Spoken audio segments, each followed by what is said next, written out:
Мынау міне Жолан атамыздың тауының үстінен қарап тұрық.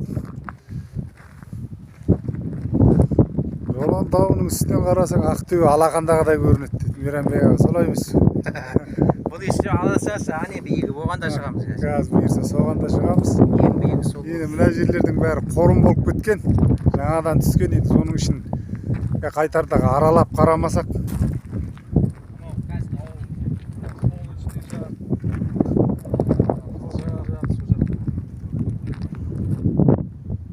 Мынау міне Ақтөбе.